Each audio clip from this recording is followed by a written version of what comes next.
শরীফের 2645 নং হাদিসের মধ্যে আমার নবী জানিয়ে দিয়েছেন, আফদালুস সিয়ামি বা'দা রমাদান শাহরুল্লাহিল মুহাররম ওয়া আফদালুস সালাতি বা'দাল ফারিদাতি সালাতুল লাইল।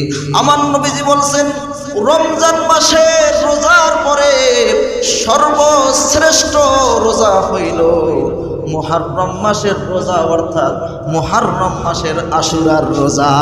জোরে কোন সুবহানাল্লাহ।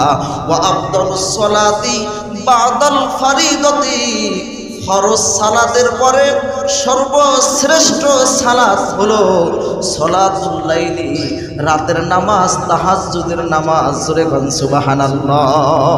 ফরজ নামাজের পরে সবচেয়ে গুরুত্বপূর্ণ নামাজ কি? রাতের নামাজ, তাহাজ্জুদের নামাজ। তাহাজ্জুদ করে যদি আল্লাহর কাছে দোয়া করি, কান্নাকাটি করি, আল্লাহ রাব্বুল আলামিন কবুল করে নেয়। জোরে কোন সুবহানাল্লাহ। মুসলমান ভাইয়ের আমার, আশুরার রোজা রাখলে কি হবে? আমার নবীজি তিরমিজি শরীফের 752 নং হাদিসের মধ্যে জানিয়ে দেয়, সিয়ামু ইয়াউমান আশুরা ইন্নী আহতাসিবু আলাল্লাহি আইয়ুকাফিরাস সানাতাল্লাতী ক্বাবলাহু।